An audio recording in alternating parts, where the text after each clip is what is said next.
Salut les amis de eSport TV, merci encore gars de la confiance renouvelée, merci de du like, merci de d'abonner, merci également du baisser les commentaires, toujours un plaisir de vous servir gars, fait faut le maintenir avec Afrique à World Cup en direct de Djadjefel, on avance ensemble, ñi le teud ci la li febar yalla suñu borom feug seen bop ñi deuru aduna suñu borom xaral leen aljana fi daw ci ñi nga xamné également dañoo nek ci trop suñu borom génn leen ci mais l'actualité toujours gars tay on va faire du fast track ak li nga xamné mo nekkon quart de finale retour Ligue des Champions gars nekkon tay un combat de titan entre ñi nga xamné moy Bayern de Munich Villarreal mais aussi Real de Madrid contre les Blues de Chelsea, les Blues de Chelsea tenant du titre par rapport à la saison bi ñu defoon mais gars yi toujours hein di wax ne rek képp koo xam ne aujourd'hui yaa ngi ci eSport TV ñu ngi lay jaajëfal on avance ensemble. Actualité bi le Bayern de Munich éliminé Robert Lewandowski qui sort de la course peut-être même perte na li nga xam ne nag moom mooy Ballon d'Or bi nga xam ne bokkoon ni série candidats yi mais aussi le Real de Madrid blessé mais jamais battu comme on dit hein Real de Madrid moom tey wane na également lu tax mu nekk ponkal ci li nga xam ne mooy Ligue des Champions mais d'abord on va commencer ci li nga xam mooy Allianz Arena ak li nga xam ne tey mooy Gerd Müller et image bi la ñu dekk tey pour rendre hommage la légende du football allemand du Bayern de Munich Gerd Müller mais aujourd'hui le Bayern de Munich a sombré gars yi tey Bayern de Munich moom dafa sombré pendant ce temps bu leen fàtte ni Villarreal keleen yor nag di Unai Emery Villarreal qui fait tomber le Bayern de Munich Villarreal de Boulaye Dia donc qui va voir les demi-finales encore un Sénégalais pendant ces demi-finales démontré que le Sénégal n'y wéy di liggéey on a d'excellents joueurs Robert Lewandowski Thor aujourd'hui encore qui a marqué Robert Lewandowski bokk na ci à part ki nga xam ne Cristiano Ronaldo ak Lionel Messi ci joueurs yi nga xam ne gars yi chaque saison en UEFA Champions League de manière générale atteindre nañ en phase d'élimination les 30 buts Robert Lewandowski actuellement meilleur buteur d'Europe quoi qu'on puisse dire c'est le meilleur buteur d'Europe mais ce matin Nagelsmann gars yi bëri dañu woon dafa yëg boppam parce que lii la waxoon dafa ne gars yi nañ ñu moytu sinon ñun kenn duñ fooy ak ñun dañ lay dóor dañ lay duma mais tey le Villarreal a fait du Villarreal Unai Emery a fait du Unai Emery le Bayern n'a pas fait du Bayern de Munich et pourtant match bi c'était bien parti parce que Robert Lewandowski polonais l'artificier le serial killer gars yi moom wane na boppam wane na gars yi maa ngi fii comme toujours hein Robert Lewandowski qui a marqué encore son but 13e but le dugal en matière de Ligue des Champions entre autres Robert Lewandowski qui porte toujours hein équipe bi nga xam ne mooy équipe bu Bayern de Munich mais ça va comme je le dis hein équipe moom boo ko mënee ni ma wax rek da nga koy dóor doo ko yërëm Eric boo ko mënee da nga koy dóor doo ko yërëm et aujourd'hui le Bayern de Munich est passé à côté gars yi parce que quand on connaît Unai Emery moom moo jëloon Villarreal daaw jox leen li nga xam ne mooy Europa League ren mu ñëwaat éliminer équipe bi du Juventus de Turin tey éliminé na équipe bi du Bayern de Munich parce que aujourd'hui le Bayern a dominé Bayern moo dominé match bi notamment deuxième période yi ngeen gis li nga xam ne mooy domination nette du Bayern de Munich 65% ak 35% li nga xam ne également mooy nombre de tirs gis nga Bayern 4 fois le tir le cadré ki nga xam ne mooy Villarreal benn tir le cadré daal di gagné 6 corners pour le Bayern et également 0 corner pour ñi nga xam ne moom mooy donc Villarreal mais Villarreal aujourd'hui Chukwueze le Nigérian le Super Eagles tey moom moo leen délivré parce que le Villarreal ko dox début de match bi si sama xel maa ngi naan ñii bu fekkee ne Bayern ni lay jouer connaissant Unai Emery connaissant également ñi nga xam ne moom mooy Bayern de Munich Bayern day nekk foofu bu waree rey par rapport notamment match bi mu jëlee chaque fois dañuy def ay erreur alors que ñi nga xam Villarreal mën nañ la bàyyi ba dernière minute dóor la benn sox daal di lay gagner et c'est aujourd'hui ce qui s'est passé et Chukwueze gars yi aujourd'hui l'attaquant nigérien xale la boy bi mais à suivre boy bi nekk na talent bu ñu war a suivre tey moom moo délivré ñi nga xam ne donc mooy Villarreal le Bayern de Munich donc qui ne verra pas les portes des demi-finales gannaaw ba nga xamee ne donc daaw aussi le Paris Saint-Germain moom moo leen génne woon Bayern de Munich également qui tombe temps yi moom Bayern dafa mel dañoo nekk en fin de cycle déclic la beneen génération bu jeex la benn war a ñëwaat mais aujourd'hui donc c'est le Villarreal qui s'est qualifié devant le Bayern de Munich donc de Nagelsmann ki nga xam ne mooy Unai Emery félicitations Unai Emery moom malheureusement avec les grandes équipes il ne réussit pas mais équipe yi ndaw yi nga xam ne dañ leen tuddee ay équipe de seconde classe moom saa yi fa demee day jouer ak ñoom peut-être que foofu amul star amul dara day am collectif bi lay primé Unai Emery parce que moom nee na dafa bëgg équipe boo xam ne ñoom ñooy songandoo ñooy défendrandoo ñooy deewandoo ñoom ñooy defandoo lépp donc aujourd'hui Unai Emery qui a donc fait la prouesse de sortir le grand Bayern de Munich mais également que dire de Raúl Albiol gars yi Raúl Albiol ceux qui suivent le championnat espagnol ñi nga xam ne également dañuy suivre équipe nationale Espagne La Roja benn jamono Raúl Albiol toujours égal à lui-même tey moom lañ jox man of the match man of the match mooy Raúl Albiol mais également du côté de la Casablanca waxoon naa leen ko lii mooy effigie bi ñu waxoon ne génne buur bi ak carte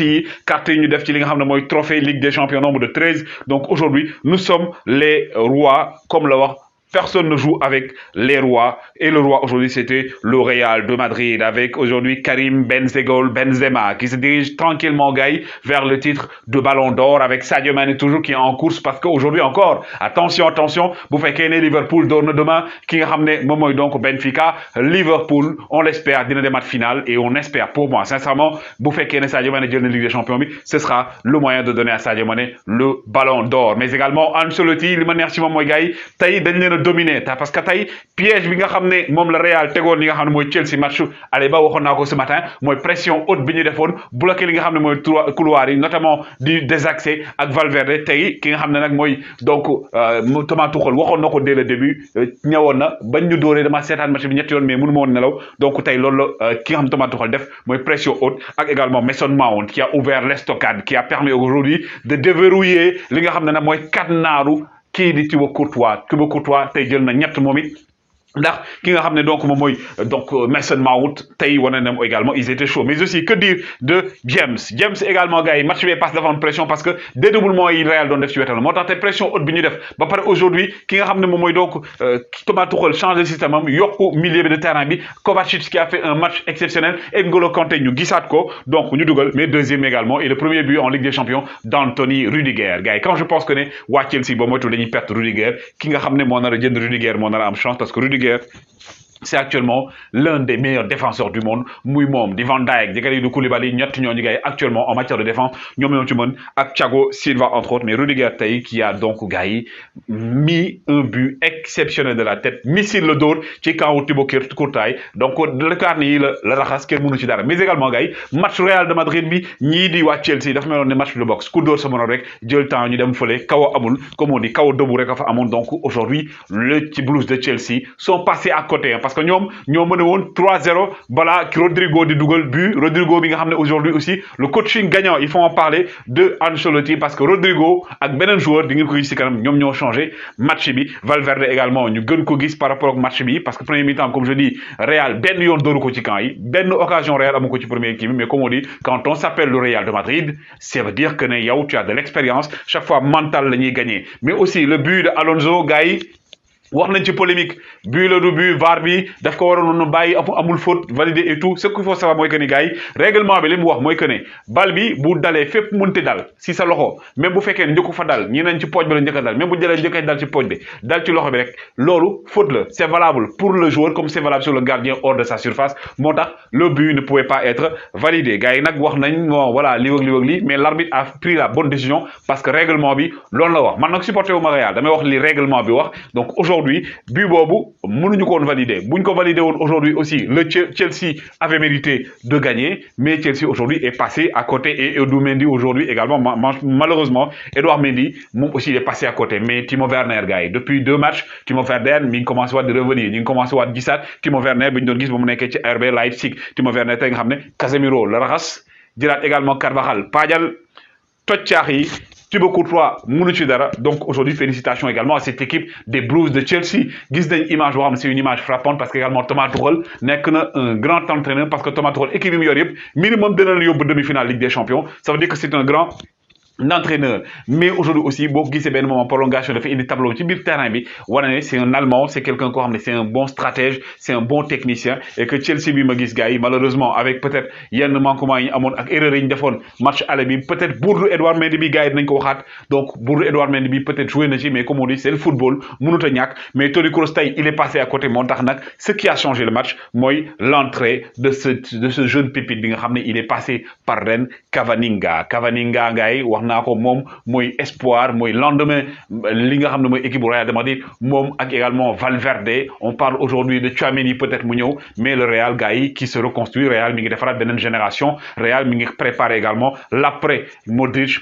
que dire gars yi de cette passe laser passe laser comme laser yi ñu tegoon ci bopp égyptien yi cette passe laser de Luka Modric gars yi lui ce geste résume la beauté du football geste bi rek mën wane na le football est beau le football c'est de l'art le football c'est de la magie lii moo tax ñu seetaan football donc aujourd'hui passam bi mu def au niveau de ki nga xam ne mooy Rodrigo